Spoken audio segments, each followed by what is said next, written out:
DTM 2013. 3 races, 3 winners. The series was never so unpredictable. Now it's the 4th race of the season and 22 drivers have a chance to win, this time on the Euro Speedway. It's completely different from what you're used to on other racetracks. I remember each time what that moment's like, coming out of the pit and standing in front of this giant grandstand. It's as impressive now as it was back then, even after all these years. The 2013 flood disaster didn't spare Lausitz. The DTM reacted and donated 100,000 euros to the cities of Meissen, Pirna, and Herzberg. And Audi also helped out by donating 1 million euros to a number of different relief organizations. But the flooding is diminished and the sun once again shines over idyllic Lausitz, a perfect setting to look forward to an exciting racing weekend. It's the 15th time the DTM has taken place at the Euro Speedway Lausitz. The 4 rings have done well in southern Brandenburg in the past. 3 Audi drivers have already claimed victory here on the track. I've always been pretty quick, pretty competitive here. I've had 2 pole positions and been on the podium at least twice. So hopefully I can get the elusive win on this track. But world-class drivers just aren't enough to win the race. Technology also plays a big role in race cars. Aerodynamic consistency in a race car is responsible for 60 to 70% of lap times.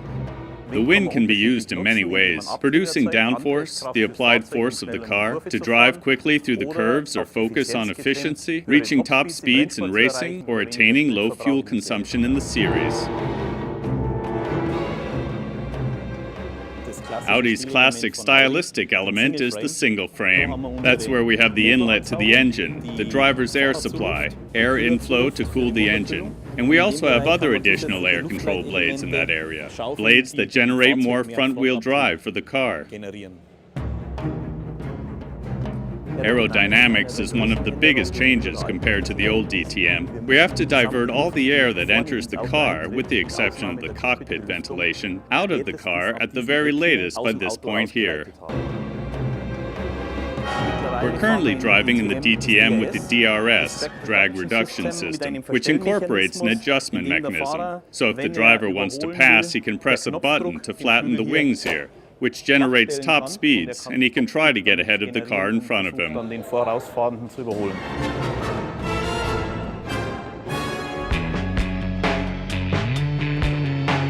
Approximately 65,000 fans are in the stands at the Euro Speedway Lausitz. And with Rockefeller, Tambay, and Mortara occupying positions 6 through 8, and Jamie Green starting in 3rd, Audi enters the race with 4 RS5 DTM in the top 8 spots.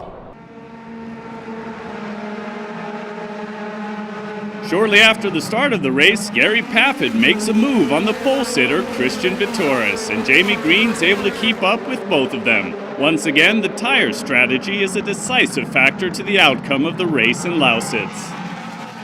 There's the opportunity for pit stops after 3 laps, and Rockefeller, Tambay, and Mortara all switch over to option tires. After the unfortunate qualifying, Timo Scheider and Matthias Ekstrom have to start the race in 17th and 18th positions. They make 2 early pit stops to try to complete the remaining 42 laps on option tires.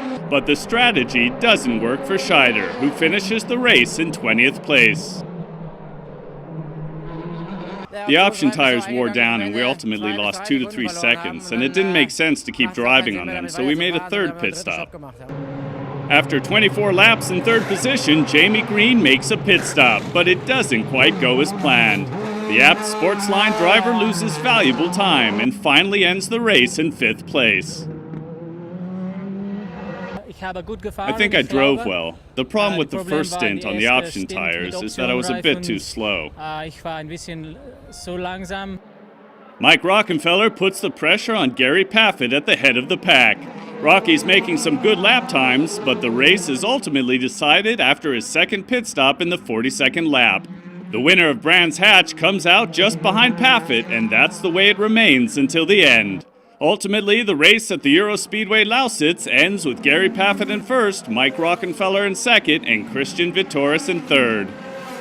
I feel good. It's obviously a relief to know that we've scored some points here today. The points are certainly important for the championship. Coming from 6th, I think we had the right strategy, and ultimately everything worked well. We're really pleased about moving from 6th to 2nd place. I think we're also doing pretty well in the championship ranking. With 59 points each, Bruno Spengler and Mike Rockenfeller share the lead in the championship ranking, keeping things exciting.